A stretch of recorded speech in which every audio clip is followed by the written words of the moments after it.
Back down in the garage tonight working on the Duster. Just wrapped up installing Bergman Autocraft's new spring slider kit here on the passenger side. Really cool setup. So I'm going to start on the driver's side. Go ahead and take video of it and show you how to put this kit together. So I'm going to do these ends one side at a time. You could take the whole leaf out.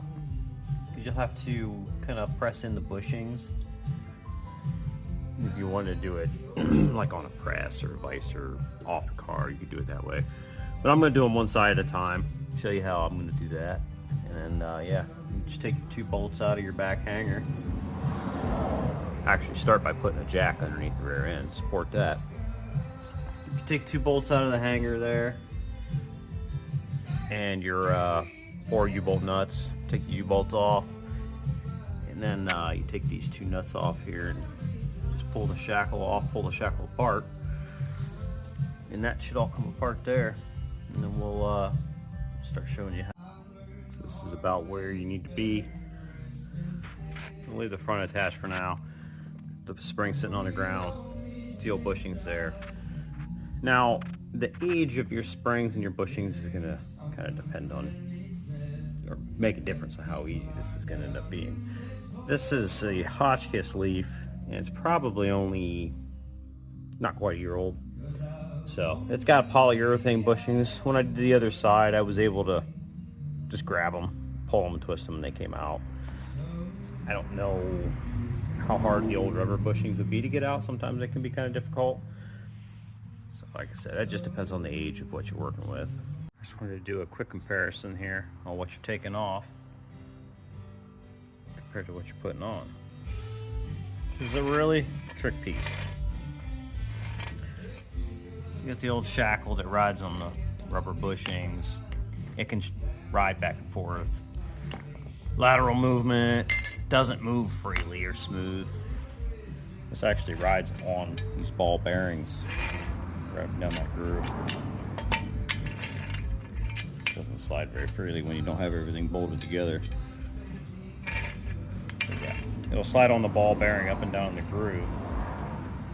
And then these are the Delrin bushings that'll replace the poly bushings that are in there. Way more precise. No lateral movement. Smooth up and down. It's going to be really nice. And you just undo the bolt and nut that was going through here, and your bushings will come out. You just slide them right out. On the other side, I slid one side in with a pin. I guess the bushing in the middle already in there. I pushed it in from the other side. Go ahead and put a little grease, just a light coating right on the outside of the bushings to make them slide in better. Make sure this is all cleaned out in there. Now, there's a few different ways you can do this. You can take it off, put it in a press, put it in a bench vise, or like a ball joint press to press these in. I figured out the simplest way that I could do it here on the ground. Put your bolt and nut through, use your impact or ratchet, whatever you need to do, and you can just pull them in that way. I'm going to do them one side at a time. The washer on there, lots of grease. Washer to fill the gap in the eyelet here. We'll run this side in, and then we'll do the same thing on the other side. Just like that. Run your bolt and nut in until everything bottoms out. So I couldn't video that. I couldn't do it one-handed, but fairly self-explanatory. So your Delrin bushings are pressed in. We'll start hanging the bracket. Just throw your bolt back in. Bearings will slide up and down that groove. Same on the back side. Tighten her down. And we'll muscle her up in there and line her up. So these brackets have about an inch side-to-side adjustment. You can use that to line up your locating pin here on the spring. So I recommend doing that, getting it lined up, lower your axle down on the pin so everything's lined up, and then come back here and tighten down these bolts. And that should get you where you need to be. And when you tighten down your bolt here on the spring slider, run it down until it's tight. Then you want to back it off about a quarter turn so everything moves freely. This has got a lock nut on this side. so it's not going to go anywhere. That'll make sure that the bearings slide back and forth in there very nicely. One quick recommendation I have with the sliders is jack up the rear end, cycle it a couple times to make sure everything's moving freely, because you can adjust the tension on these bolts as you need to make sure everything moves right. Make sure they move the same side to side, and we're good here.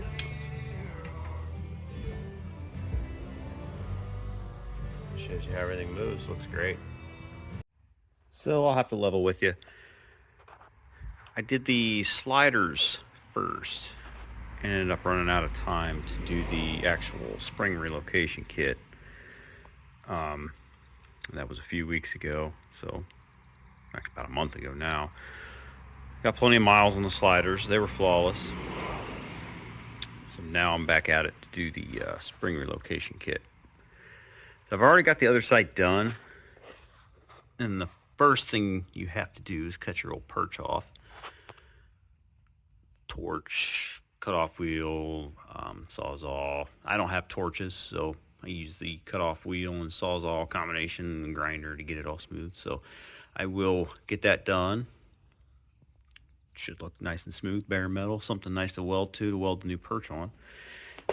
And here is the leaf with the slider on it.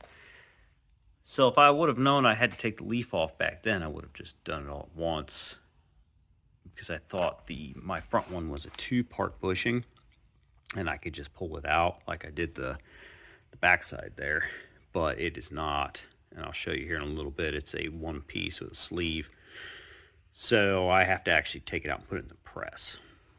There's probably ways to do it without the press, but I have one and that was the easiest way for me to do it. So yeah, I'm gonna finish this back up and show you how to do the spring relocation kit. I'm getting ready to press this bushing out. You guys have seen me use the press before, so I won't video all that. It'd be hard to do and try and hold the whole leaf spring anyways. But I did figure out the normal chrome 1 1/8" socket fits right over that metal sleeve. Right over the hole. Press the other side out perfectly. I'll get that knocked out and I'll press in the Delrin bushings that came with the new kit. And she's out. The Delrin bushings are already on the bracket. That's how it will come assembled like that. Just take the bolt out and pull them out, and there'll be a sleeve in there. And you're gonna press them in one side at a time. You could probably do it both sides, but it's just easier to manage one side at a time. So we'll get that put together here. And this Delrin material is pretty stiff, so I like to put a little light coat of grease on the outside before I try and push it in there. It just helps everything go in a little easier. You want to start it, it's going to want to kind of go sideways a little bit, just kind of try and get it as straight as you can. Once it starts going in there, it'll naturally straighten out. I've got this plate that I put on top, just like that.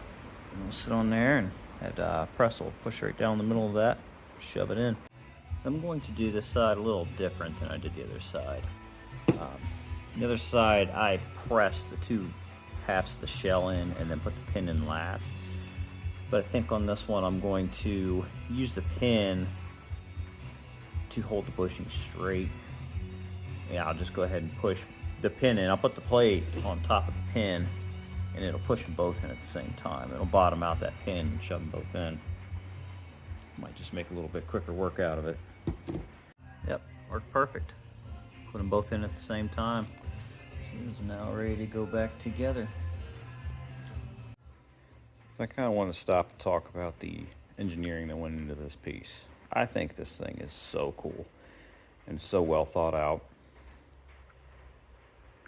Just the way it's set up to use every little bit of available space up in that area where this bracket goes is really neat. This is all countersunk over here, tapered bolt, so they can go as tight as possible to that frame rail. And it is This is the factory mounting hole. Right on the edge, just maximum amount of the use of space. That's really cool. And the 2 bolts are actually for adjustable ride height. To get the lower position and the higher ride height in the rear of the lower bolt. So this is a really cool piece. I'm excited to get this together. Just like on the back pivot bolt, you don't want to go cranking this down a whole lot. It's got a nylon lock nut on there. Hold it on. You just want it to be able to move decently for you. It's going to have some resistance, but you don't want to crank it down to where it doesn't move anymore. Go ahead and get her set back up in the car here. And just like that, kit's done. So now all I have to do is drop the axle down on my new perch and weld it. So there's no need to weld or measure your where the new perches are going to go when doing this. Just do it one side at a time. It'll land exactly where it needs to be when you're done. And weld it on. So burn that in and get it all back together. Get it back on the ground. And there's the finished product. Lots of clearance with a 275 on the back of this thing. I think the offset on my wheel is just a little bit too much. It brings it in just too far. I could actually put a spacer on there because I've got some clearance to the wheelhouse too, and run like a 285, 295 without actually changing the wheel tub. So that's pretty cool. So get her on the ground, see what the ride height looks like. I set the bolt on the lower of the 2. Now I've got a Hotchkiss leaf, and this thing always sat a little high in the back with the Hotchkiss. That's why I've got a 1/2-inch block in there as well. So let's see where it sits at. All right, she's back on the ground. That's how it sits with the kit complete on the lower setting. This kit is really cool. I noticed right away how much more stable the car was just by doing the sliders. I actually did when I didn't do the relocation kit or the front bushings, but I'm sure this is going to change it quite a bit. The actual up and down movement, the way the car travels, the suspension travels in the rear of the car, has changed completely. I'm really excited. I'm going to go do some driving here whenever it quits raining. We'll see how she feels. Thanks for watching.